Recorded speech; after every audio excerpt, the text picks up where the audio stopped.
finally. Like my co-producer Bo's here. We finished this fucking movie in the summer of 2025, was it? Yeah, and we were originally going to premiere in Toronto, but then Sundance was like, you must give it to us. And so we had to wait all the way to fucking January, so it premiered in January at Sundance, and then Olivia had her other movies, her movie The Invite, which is fantastic, and there as well, and then her movie and our movie both got bought at Sundance, and then we're like, oh, well, we have to wait for Olivia's movie has to come out first, so we got to wait for their movie to come out, and it just took forever, and finally, we are fucking here. Finally, the movie is in Los Angeles, my hometown. It's just been a long road, and we're so happy to be here tonight. So. Yeah, well, thank you, and thank you for being here. It's exciting. Anything for Outfest. I was saying before. Yeah, my early movies, like my old black and white movies, I made for $5,000 back when I was a young whippersnapper back in the late '80s and kind of early '90s. Those movies, you know, it was very important that they play places like Outfest, Frameline, like all those queer film festivals, because it was. This is before, my first movie at Sundance was actually The Living End in '92, but my other movies were before Sundance, or before I got into Sundance, I guess. And so these queer film festivals are so important to young queer filmmakers out there. So thank goodness for Outfest, Frameline, all of them. So I'm so happy for OutfestNEXT, whatever the word is. It's so important. It's so important. And we have a living legend. New queer cinema. Yeah. Before I forget, I have a note from Triple Play Studios, who will be outside capturing reaction to the film. So if you would like to be on camera discussing your reaction to the film, please find them right out between the two I Want Your Sex posters. And then we can get into some questions. And I want to start, I hope simply, I just wonder if you would share a little bit about the impetus for this particular story. Like many indie movies, this is it's been a long journey for I Want Your Sex.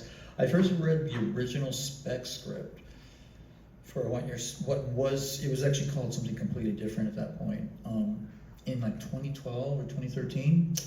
And it was a very different kind of story. It was sort of pitched to me as a comic 50 Shades of Grey. So this is around the time of 50 Shades of Grey. It had a female intern and a male boss. And there was a version of it that was supposed to be done kind of after Whitebird, like 2015, 2016. And that fell apart, as indie movies do.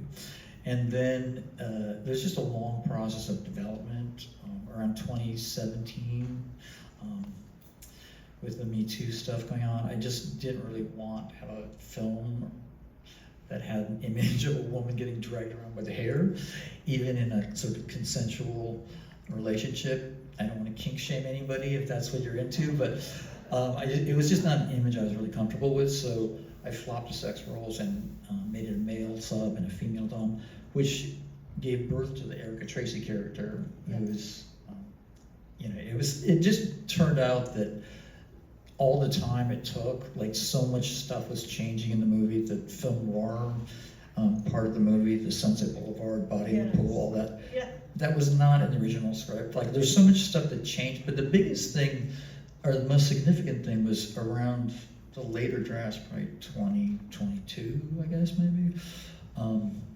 was when that article came out, like Gen Z doesn't have sex anymore, and like what the fuck?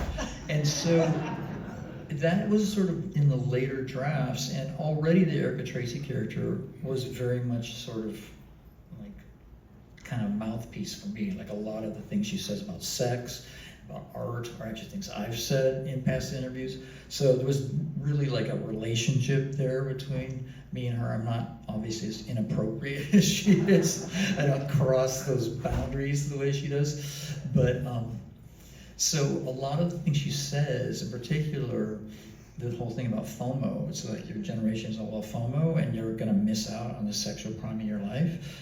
And speaking as somebody, I'm in my 60s now, it's like life goes by fucking fast, you know what I mean? And are you gonna be 45, 50 years old one day and go, what happened? You know what I mean? Like, I was fucking 25, beautiful, like everybody wanted to fuck me, and I was too afraid to go out of the house, you know what I mean? It's literally like, I don't want to preach to anybody, I don't want to lecture anybody, but I really want the film to open up that conversation. You know what I mean? The idea of what the older generations, like my generation, that are sort of the children of the sexual revolution and queer liberation and LGBT culture and visibility and all of it, and how much we've progressed and how much, for me personally, when Erica talks about my whole life, my whole identity, everything about me is based in sex.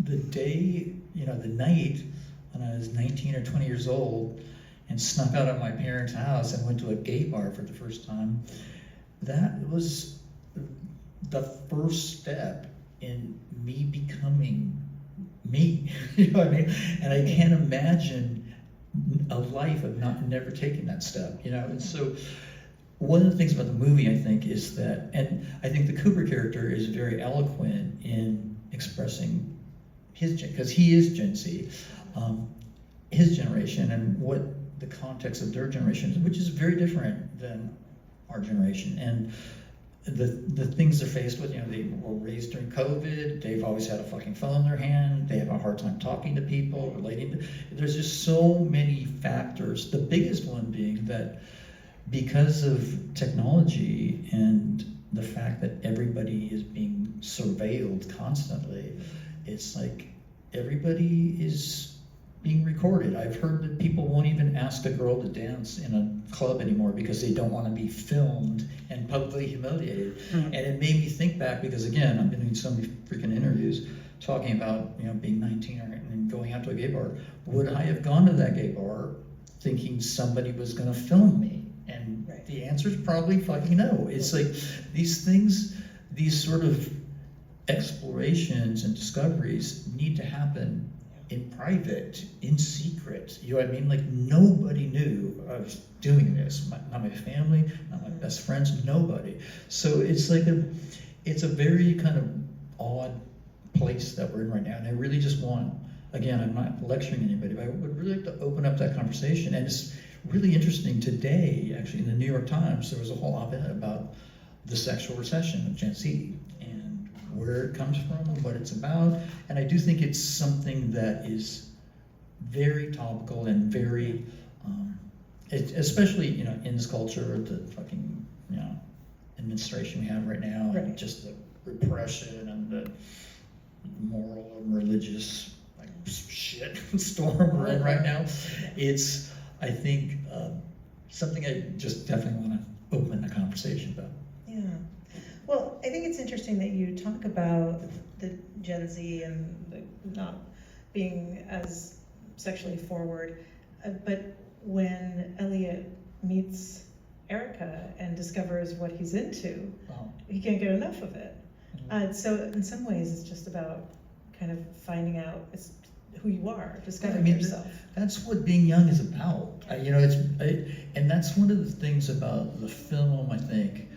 And Cooper's so fantastic, but it's this idea that it's confusing and it can be kind of traumatic and it can be uncomfortable and it can be, at the time, terrible. You know what I mean? It's like when he says to Erica, "You destroyed my fucking life." You know what I mean? I really wish I'd never met you, And then, but I like to think that when Cooper's character is 45 years old, he's going to look back and go, I can't believe that fucking happened. That was so fucking crazy. But I'm so glad it happened. It was such a valuable experience in my life, which is how I feel about all of the experiences and all the adventure, the way Erica is, about everything, all the bad relationships I've had, all the bad boyfriends, all the breakups, all the heartbreak, at the time you think it's going to kill you, but it's really, that's fucking life, you know what I mean? And I feel like it saddens me, the idea of young people that are afraid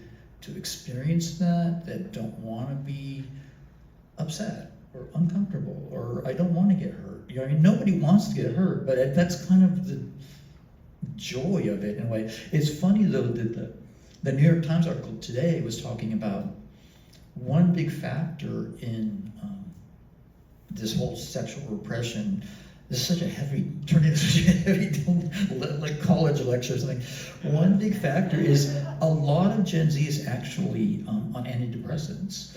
So That'll do it. yeah, their libido is actually, no, their libido is actually chemically tamped down. And because I know as a young person, like you're just, I mean, we were constantly like horny and looking around, you know, it's constantly, the desire was constantly there. It's like, you know, gay dudes on sniffies or whatever, you know, it's just like, but that's a thing. It's a driving force, you know, and I feel like it's different, I think, with this generation, and it's something, you know, to, again, people should talk about it. I'm no expert, but.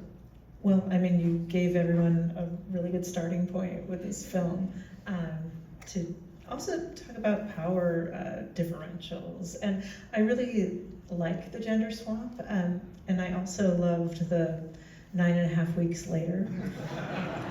When I was young, I mean, I basically tried to act out all the scenes in 9.5 weeks. So, but now looking back, I'm like, ooh, that relationship was pretty toxic. But I wonder, would you just talk a little bit about how the power shifts with the gender, with having Olivia Wilde in that role? Well, yeah, it was just really so much more interesting, I think, to have a female dom, you know, and Olivia's, of course, so fantastic, and, you know, she's in the script presented as like a sex superhero, you know what I mean? And so she really kind of embodies that, and Olivia's such a movie star that it was really just super fun for her to play with a role like that, because I don't think she's ever gotten a chance to do something that crazy or that sort of out there, and she really just literally jumped in the pool and kind of went for it.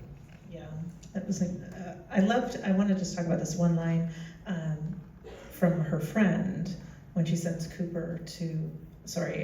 Elliot to have sex with her friend, and the friend says, this is not erotic, this is performance. And I wonder... That's Roxanne Mosquito, who's been on a couple of my movies and my show, Malpocalypse. Yeah, would you talk a little bit about the idea of performative eroticism? Yeah, I mean, I think that, you know, people are saying, why are there so many like S&M movies right now with Pilly and everything? I think part of it is, well, it's also Erica's character. She by nature is visual, theatrical, dramatic, and I think that's the attraction for filmmakers with sort of S&M imagery, because it is visual and theatrical. You know, I mean, there's a level of drama and story going on, which is, and persona and all that. So I think it was just for us and for the actors and stuff really like fun to play with. Yeah, wonderful. Well, as I mentioned, and most everybody probably knows that Gregg was a progenitor of nuclear cinema, and at the time it was really tough politically. Jesse Helms, and there were bans, and we're kind of like today. Actually. Yeah, exactly. We're in another political I don't think we were. time. Were we in a war then? Desert Storm. Yeah, Desert Storm. Like the history people, yes, we were. But so I mean, I wonder, that was a really difficult time, you know, HIV/AIDS, everything. It was such a difficult time, and probably so hard to get funding. And I wonder, how is it right now to make a film that is sex positive and very queer leaning? Was it different from maybe trying to make a film 10 years ago? It's just so easy now. I just can't believe it. Just walk out the door and people just throwing millions of dollars at me. No, I can't. Too much.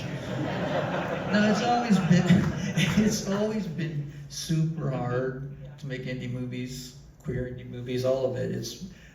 It's never easy, you know. And it's like, But I do think that I don't know, the technology and the landscape, it's all really shifting. Things are changing so much in the media world. Like, I think Hollywood's kind of collapsing on itself, basically.